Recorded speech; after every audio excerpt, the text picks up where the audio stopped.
नाज़रीन, 9/11 के हमलों को 20 साल मुकम्मल हो गए हैं। इससे पहले कि हम आगे चलें, ये भी आपको बता दें कि आज बानी पाकिस्तान कायदे आज़म मोहम्मद अली जिन्ना साहब का 73वां यौम वफात भी है। और ये वो बानी पाकिस्तान कायदे आज़म मोहम्मद अली जिन्ना की वो कोशिशें, वो काविशें, वो स्ट्रगल जिसने आज पाकिस्तान हमें दिया, जिस आज़ाद फिजाओं में हम सांस ले रहे हैं, उन्हीं की वजह से। और पाकिस्तान को ईमान, इत्तेहाद और तंजीम जैसे उसूलों पर चलने में और कितना वक्त दरकार है, ये भी एक बहुत बड़ा सवाल है। ये वो तमाम चीजें जिस पर हम बात करेंगे, लेकिन इसके साथ हमारा आज का जो मौजू है वो 9/11 अमेरिका पर होने वाले ऐसे हमले जिससे रहती दुनिया तक और तारीख में हमेशा याद रखा जाएगा।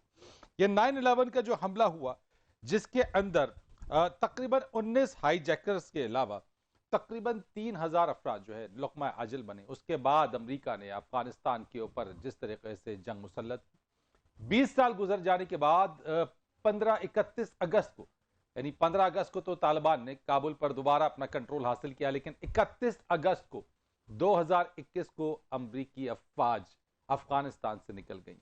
इन 20 वर्षों के अंदर जिन मकासद के लिए या जिस मकसद के लिए अमरीका ने अफगानिस्तान के ऊपर जंग की, जिस तरीके से अमरीकी अफवाज वहां पर आई और ट्रिलियंस ऑफ डॉलर जिस तरह से खर्च हुए, क्या 20 वर्षों के अंदर अमरीका ने दहशतगर्दी को शिकस्त देने में कामयाब हुआ? और आइंदा जिस तरीके से अब अफगानिस्तान की सूरत हाल है, आइंदा बरसों के अंदर दुनिया का मंजरनामा क्या होगा?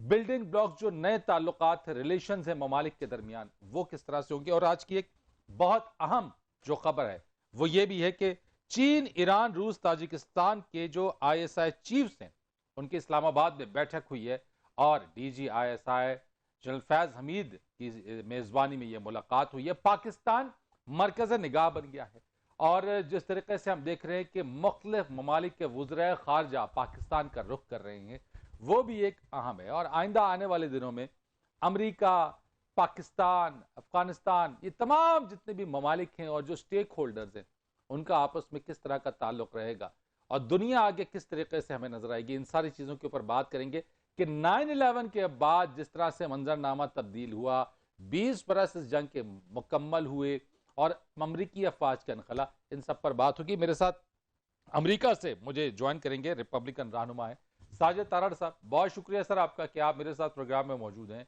मुझे ज्वाइन करेंगे ब्रिगेडियर रिटायर्ड फारूक हमीद साहब, thank you so much sir. और साबिक सिफारतकार अयाज वजीर साहब मेरे साथ मौजूद होंगे। आप तीनों मेहमानों का बहुत शुक्रिया। साजिद तारड़ साहब, आपसे आगाज करता हूं। 20 साल मुकम्मल हो गए, अमरीकी अफवाज का इनखला भी हो गया। मुझे बताइएगा, जिन मकासद को हासिल करने के लिए अफगानिस्तान में अमरीका आया, क्या इतने ट्रिलियंस ऑफ डॉलर खर्च कर लेने के बावजूद भी उसे कहा जा रहा है नाकामी का ही सामना हुआ? ऐसा क्या था, वो कौन से मकासद थे? और फिर ये जो रिट्रीट हुआ है, इससे अब होगा क्या? मैं सबसे पहले तो यहां से शुरू करना चाहूंगा कि सितंबर 11 आज सितंबर 11 है और आज अमेरिकन प्रेसिडेंट बिलखसूस जो बाइडेन और ओबामा साहब जो है वो न्यूयॉर्क वर्ल्ड ट्रेड सेंटर की जगह पे खड़े हैं और उनके पीछे जो लोग खड़े हैं उनके चेहरों पे शर्मिंदगी है, नाउमीदी है और उन मायूसी नजर आ रही है। सितंबर 11 हुआ, 20 साल, सबसे ज्यादा इस सारे जो 20 सालों में सबसे ज्यादा जो मुतासर कुनान है वो अमेरिकन टैक्स पेयर्स है। आप 3 ट्रिलियन तो अफगानिस्तान में लगा, दर हकीकत 6 ट्रिलियन से ज्यादा जो लीबिया और इराक में भी लगा। उससे हासिल क्या हुआ है? शर्मिंदगी, नाउमीदी और मायूसी। इस वक्त आपको ये पता लेकिन होना चाहिए। मैं पूछना चाहता हूं कि क्या उस वक्त 9/11 के बाद अफगानिस्तान में आना, उस वक्त अमेरिका का यह फैसला क्या दुरुस्त? बिल्कुल दुरुस्त नहीं था उनका फैसला। देखिए 20 सालों में, इसकी मैं छोटी सी मिसाल देता हूं। दर हकीकत जो वहां पर गए थे, कहते थे उसामा बिन लादेन और बदला लेंगे, ये करेंगे। उसामा बिन लादेन के वाक़े को 10 साल गुजर चुके हैं और ये 10 साल मजीद वहां बैठे रहे हैं। इनके ऑब्जेक्टिव कुछ और थे, चाइना रशिया पे नजर थी और दूसरा कई वहां पे इनके कई मकासद थे, लेकिन उन सब मकासद में से नाकाम होकर दुनिया की वाहिद सुपर पावर, ना सिर्फ अफगानिस्तान, लेकिन आप देखें लिबिया में हालात देखें, सीरिया में हालात देखें, इराक में हालात देखें, दुनिया में लाखों मुसलमानों के कत्ल के बाद शर्मिंदगी के साथ वापस आ रहे हैं। सबसे बड़ी बात तो यह है कि ना आज अमेरिकन टैक्स पेयर क्या सोच रहे हैं। प्रेसिडेंट साहब जाके 911 की यादगार पे किस मुंह से लोगों को देख रहे हैं। आज भी अमेरिकन अफगानिस्तान में फंसे हैं, किस तरीके से किस ढिठाई के साथ वहां जाते हैं लोगों के सामने। It is unbelievable. लेकिन तार साहब उसमें तो इधर रिपब्लिकन्स जो प्रेसिडेंट हो या फिर डेमोक्रेट्स रहे, तो यानी 4 प्रेसिडेंट्स रहे हैं जिन्होंने अफगान वॉर के ऊपर उनका एरा रहा, उनकी हुकूमत रही है। बिल्कुल, लेकिन इसमें वाहिद एक मैं बात बताना चाहूंगा कि क्योंकि मैं रिपब्लिकन हूं, not only Republican, I am a Trumpster. Donald Trump साहब ने 4 साल में एक भी ना वार छेड़ी, और डोनाल्ड ट्रंप साहब इराक में जाने के भी खिलाफ थे, अफगानिस्तान जंग के भी खिलाफ थे। और इसमें यह जरूरी नहीं है वहां से हर रिपब्लिकन प्रेसिडेंट जो है वो जंग को सपोर्ट करता रहे। दरअसल हकीकत ये क्या है, 20 सालों की स्टोरी, इसमें अमेरिकन मिलिट्री इंडस्ट्रियल कॉम्प्लेक्स, इसमें सबसे ज्यादा पैसा उन्होंने बनाया।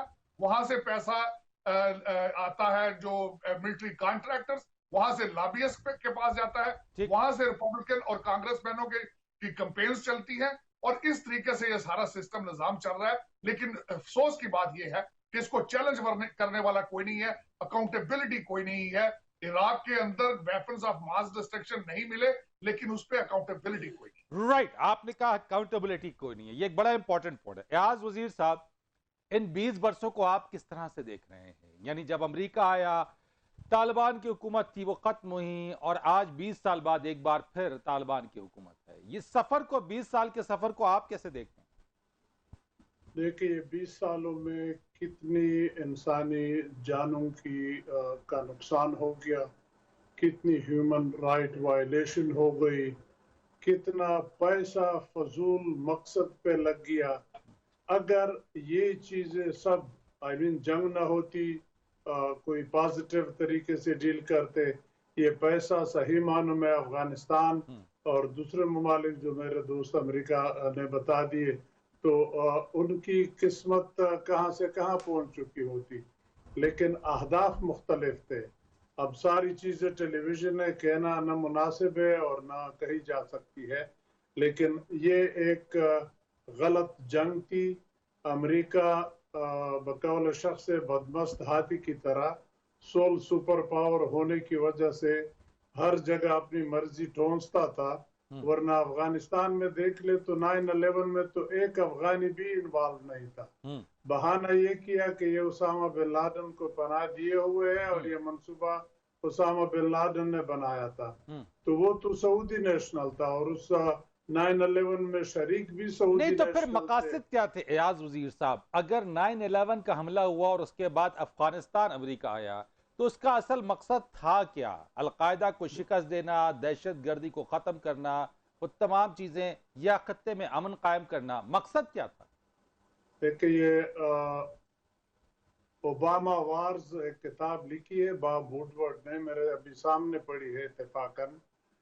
उसमें इसी जो बाइडेन को कोट किया है, जो उस वक्त वाइस प्रेसिडेंट थे, तो उसने ये कहा था कि अफगानिस्तान में आने का मकसद हमारा ये जरूर था कि तालिबान को वहां से हुकूमत से हटा दे और अलकायदा को खत्म कर ले। लफ्ज था to eliminate, to kill.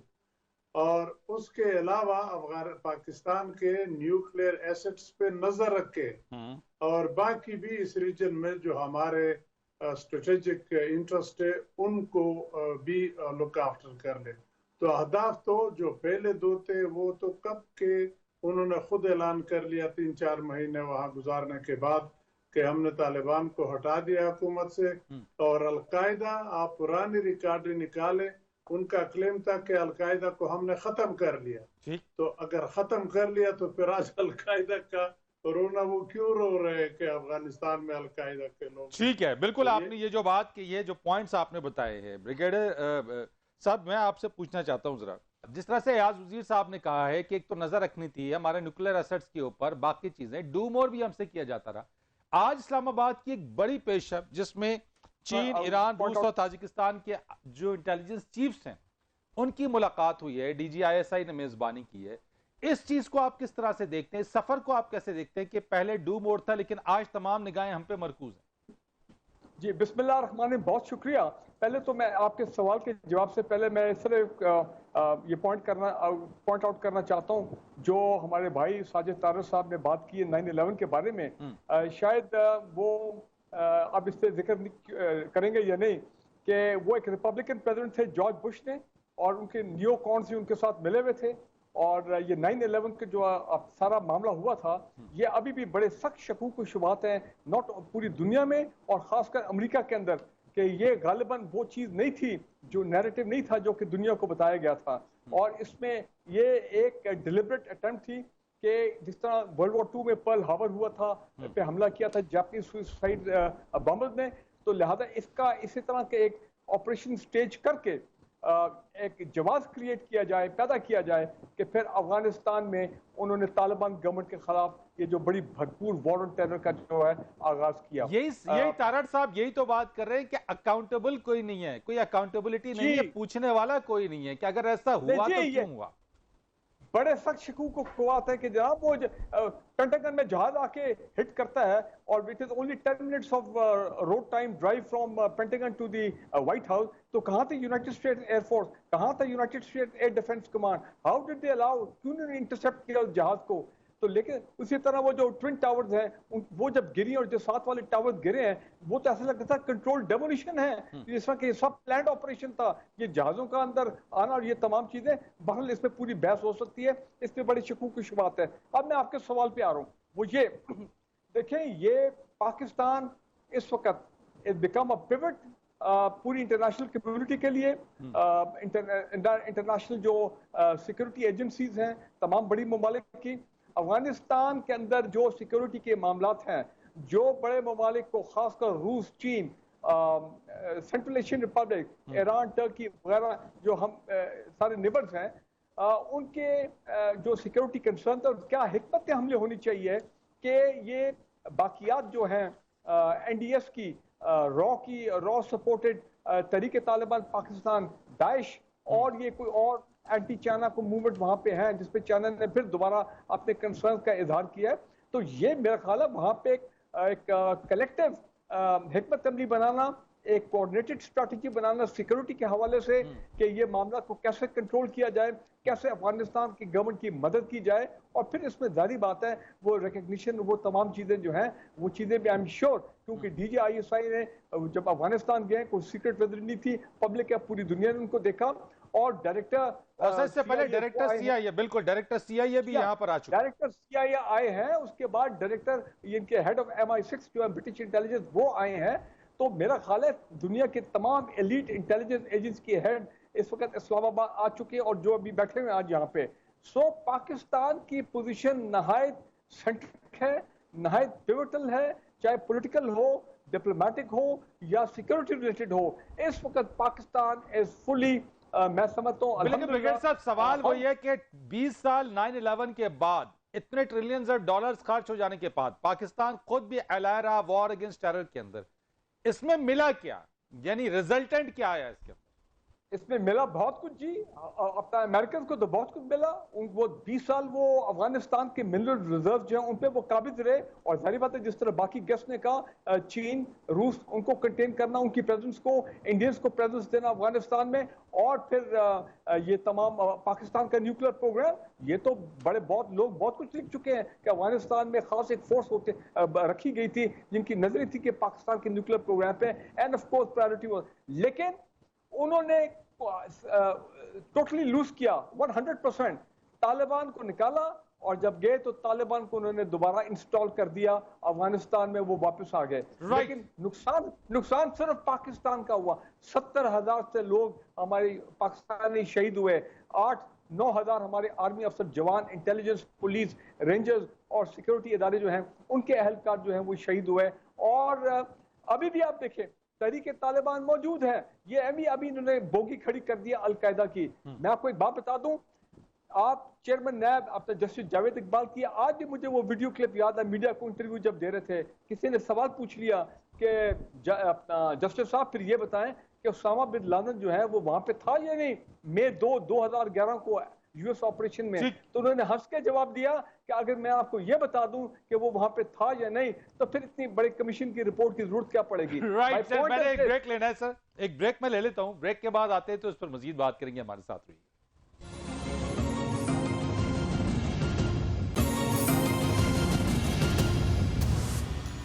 Programme में एक बार फिर आपको खुश आमदीद कहेंगे। साजिद तारड़ साहब, ये तमाम जो हमने डिस्कशन की, उन सारी चीज़ों के बाद आपने जिस तरह से कहा कि सबसे ज़्यादा नुकसान अमेरिकन टैक्स पेयर्स का हुआ, चीज़ों इन तमाम कोशिशें, काविशें, जंगो जदल के बाद 2 दहाइयाँ गुजरने के बाद आज आप समझते हैं कि अमेरिका और अमेरिकी अवाम के ऊपर जो खतरात मंडला रहे थे वो खत्म हो गए?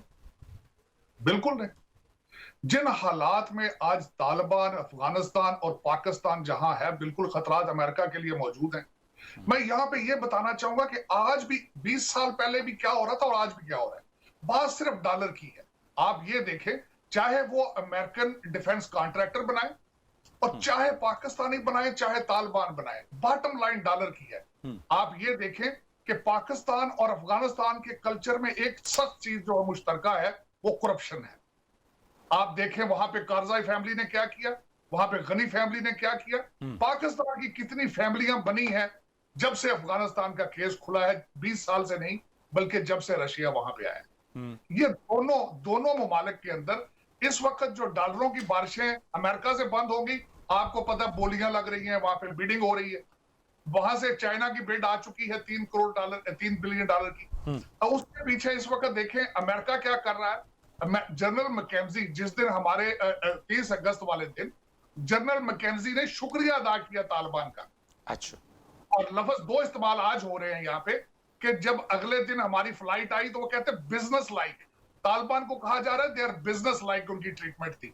दूसरी बात यह है, तालिबान का लफ्ज यूनाइटेड नेशंस में दहशतगर्दी से हटा दिया गया है। ठीक। चौथी बात इसमें मैं बताना चाहूंगा कि इस वक्त तालिबान को काउंटर पार्ट कहा जाता है, उनको ये नहीं कहा जाता कि दहशतगर्द। और उसके बाद मैं ये बताना चाह रहा हूं, ये सारा क्या हो रहा है, सिर्फ चाइना की बिडिंग की वजह से। वहां पे जो वैक्यूम फिल करने चाइना आ रहा है, अमेरिका के पेट में अब हम रोड पड़ रहे हैं, और इसमें से आज भी वो खतरात मौजूद हैं।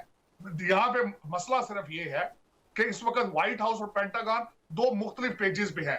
मैं यहाँ पे ये जरूर याद करना चाहिए, अमेरिका सकत रखता है लेकिन विल नहीं रखता। इस वक्त जो लोग ड्राइविंग सीट पर बैठे हैं उनकी प्रायोरिटी फॉरेन पॉलिसी नहीं है।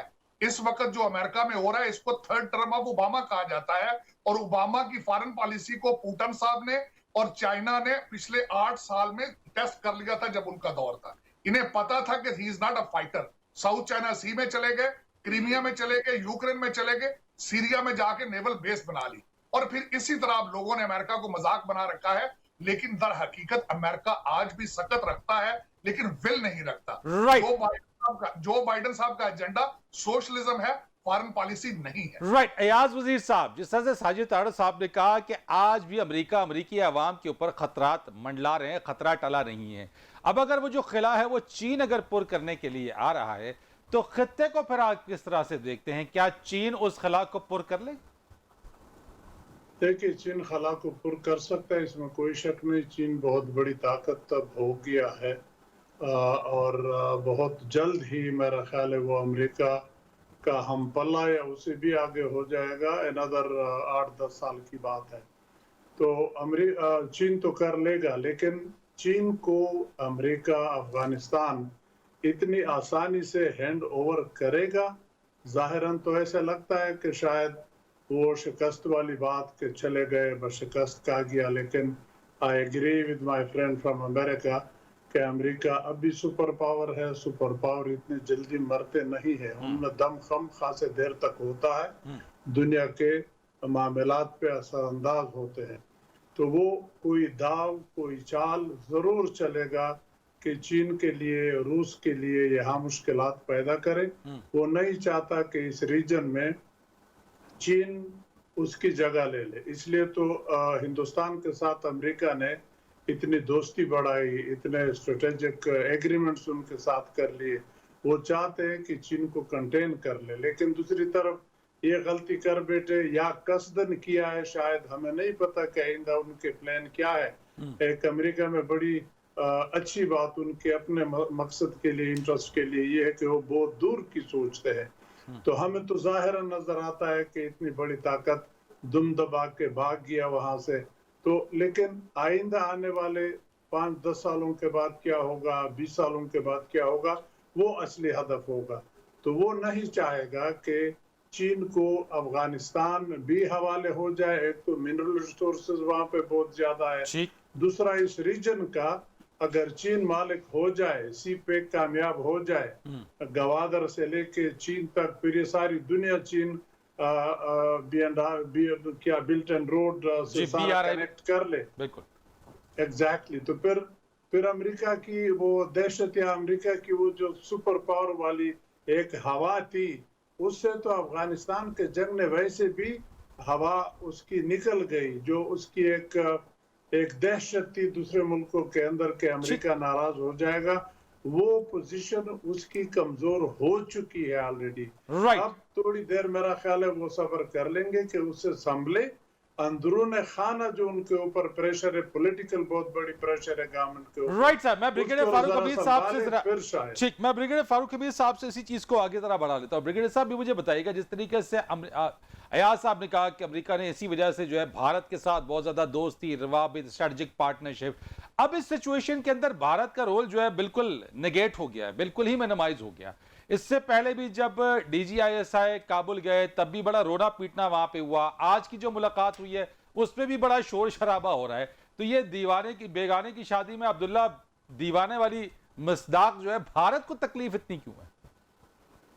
देखें, उनके लिए तो बहुत बड़ी स्ट्रेटेजिक शिकस्त हुई है। अमेरिका तो, मैं इससे तो मोहतरम अयाज अजीज साहब जो फरमा रहे हैं कि अमेरिका जो है वो ठीक है, उनके लॉन्ग टर्म प्लान अभी होंगे और शायद वो फिर कोई अपनी गड़बड़ करने की कोशिश करें इस खत्ते में, ताकि चाइना रूस को कंटेन किया जाए, सी पैक को कंटेन किया जाए। लेकिन मैं समझता हूँ उनके देखते रहते उनके सामने गवादर भी ऑपरेशनलाइज हो गया, सी पैक भी पाकिस्तान में ऑपरेशनलाइज होगी। अब आप देखेंगे Afghanistan is ready to embrace the China. और मैं आपको बता दूं, सी पैक वहां पे भी होगा, BRI और तमाम लिंकेजेस रूस तक, सेंट्रल एशियन तक जाएंगे और अमेरिकन कुछ नहीं कर सकेंगे।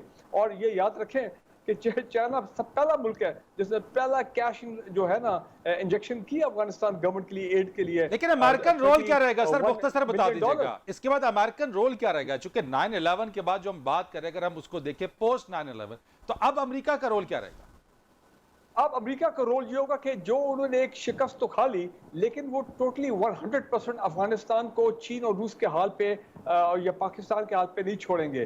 वो अभी भी उनकी कोशिश होगी कि किसी तरह गो अराउंड करके फिर तालिबान के साथ उन्होंने इंडिकेशन दिए कि हम उनके साथ बात कर सकते हैं, ताल्लुकात रख सकते हैं, तो वो कुछ ना कुछ मामला जो है रखेंगे। लेकिन इंडिया के हवाले से जनाब NDS जो है वो टूट गया, अफगान इंटेलिजेंस रॉ NDS का नेक्सस टूट गया, बाकियात अभी है।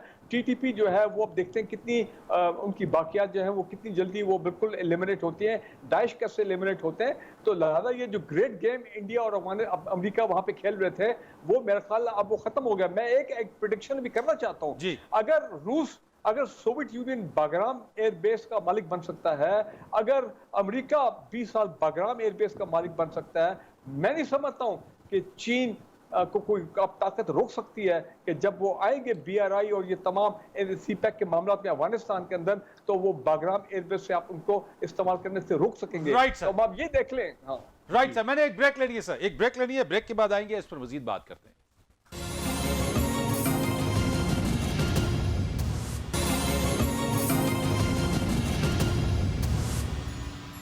एक बार फिर आपको खुश आमदीद कहते हैं। साजिद तारड़ साहब, ब्रेक पर जाने से पहले जो बात हो रही थी कि यकीनन अमेरिका इस तरह से इस रीजन को नहीं छोड़ेगा, कुछ ना कुछ रोल उसका रहेगा विद इन अमेरिका। इस विड्रॉल के बाद आइंदा की स्ट्रैटेजी अमेरिका को किस तरफ आप देख रहे हैं? उसकी अगली स्ट्रैटेजी, हिकमत अमली क्या रहेगी अब इस रीजन के हवाले से? यहाँ पे मैं वाशिंगटन DC के 2 डिफरेंट सिनेरियो आपके सामने रखना चाहता हूं। एक तो हमारे लिंडसी ग्रैम जो रिपब्लिकन सेनेटर हैं, आज से हफ्ता पहले उन्होंने स्टेटमेंट दी थी कि हम वापस अफगानिस्तान जा सकते हैं जी, नंबर 1। दूसरी उसके सबसे बड़ी बात के दूसरा एक यहाँ पे सिनेरियो ये भी है कि शायद चाइना, आज तक मैं सब आपको देखने वालों को बताना चाहूंगा कि चाइना ने आज तक किसी कॉन्फ्लिक्ट जंग में हिस्सा नहीं लिया। चाइना का बहुत बड़ा हिस्सा इंडिया दबाकर बैठा है, वो भी लेने के काबिल नहीं है। ये एक तो ये हकीकत है। दूसरी उसके मैं बात बताऊंगा कि यह वाशिंगटन डीसी में सोचा जा रहा है, ये भी एक सिनेरियो है कि शायद चाइना को अंदर वहां पे जानबूझ के वैक्यूम के लिए बुलाया जा रहा है, कॉन्फ्लिक्ट में एंगेज किया जा रहा है ताकि इकोनॉमी को कैचअप किया जा सके। एक तो ये सिनेरियो है। दूसरा, मैं यहाँ पे थोड़ा सा रीबैट करना चाहूंगा कि इंडिया के ऊपर हमारे पाकिस्तान और देखने वाले सारे जो है वो बहुत ज्यादा जश्न बना रहे हैं इंडिया इंडिया, लेकिन यहाँ पे मैं कुछ चीजें आपके देखने वालों को सामने रखना चाहता हूं कि तालिबान ने अपने पहले वर्किंग डे वाले दिन कतर में दीपक मित्तल साहब जो कि वहां पे एम्बेसडर थे, उनको बुला के पहली मीटिंग उनसे की थी और वो मीटिंग तालिबान की रिक्वेस्ट पे हुई थी। दूसरी बात मैं ये आपके सामने सिनेरियो रखना चाहता हूं कि इस वक्त इंडिया की पूरी कोशिश है कि रशिया को साथ मिलाया जाए। उसमें सबसे बड़ी बात उसमें यह है कि मोदी साहब ने ईस्टर्न इकोनॉमिक फोरम में स्पीच दी है। और आखिरी बात उसमें मैं ये ऐड करना चाहूंगा कि तालिबान की इनाग्रेशन में रशिया ने पार्टिसिपेशन से इनकार कर दिया है। आगे आने वाले दिनों में मैं ये बताना चाहूंगा आपको कि जो आगे नेक्सस बन रहे हैं दुनिया में, पाकिस्तान, चाइना और उसके बाद अगर अमेरिका, रशिया और इंडिया एक साइड पे होते हैं तो आप खुद अंदाजा लगा लें। और एक इकोनॉमिक पार्ट देखिए, चाइना की सबसे बड़ा सीक्रेट एक्सपोर्ट है, चीप चीजें बना के एक्सपोर्ट करना, और वो अगर अमेरिका और इंडिया को एज ए कस्टमर लूज कर सकता है, कहां तक जा सकता है, ये चीजें सारी सोचने वाली है। और उसमें ये मैं बताना चाहूंगा कि इतनी चीजें आसान नहीं है। सिर्फ अमेरिका को इंटरनल इश्यूज हैं इस वक्त। अमेरिका को इस वक्त इंतजार है नई लीडरशिप का, नए रिपब्लिकन लीडर का, और जो आएगा तो चीजें इतनी आसान नहीं होंगी जिस तरह सारी दुनिया जो है वो इस वक्त बाजे बजा रही है। अमेरिका जहां गया आज तक नहीं निकला। जर्मनी से, फ्रांस से, जर्मनी से, जापान से, वियतनाम से, आप ये देखें कि उनकी कितनी कितने शिप कैरियर हैं, उनकी कितनी छावनियां हैं बाहर। अभी तक चाइना की सिर्फ एक छावनी है जिबूती में, और उनके सारे इकोनॉमिक इंटरेस्ट हैं, मिलिट्री इंटरेस्ट उनका कोई नहीं। अयाज वजीर साहब, इस चीज पर लास्ट कमेंट कर दीजिएगा जो साजिद तारड़ साहब ने कहा, नया ब्लॉक कि अगर पाकिस्तान, चाइना और उसके बाद अमेरिका, रशिया और फिर इंडिया, ये जो नए ब्लॉक्स बन रहे हैं, इससे क्या तब्दीलियां आप देख रहे हैं मुस्तकबिल में? देखिए, मुल्कों के ताल्लुकात जो हैं वो ख्वाहिशात या मोहब्बत नहीं है एक दूसरे के साथ, वो अपने इंटरेस्ट के लिए होते हैं। वो अपने इंटरेस्ट को परसू करते हैं, फिर अपने पॉलिसीज उसके मुताबिक एडजस्ट करते हैं। अभी तक रूस ने तालिबान को पॉजिटिव फेस दिया था, अच्छी बातें कर रहे थे। उनका जो स्पेशल रिप्रेजेंटेटिव था ज़मीर कबुलोव, वो हर वक्त एंगेज रहता था। काबुल में अपने सफारत खाना भी बंद नहीं किया था।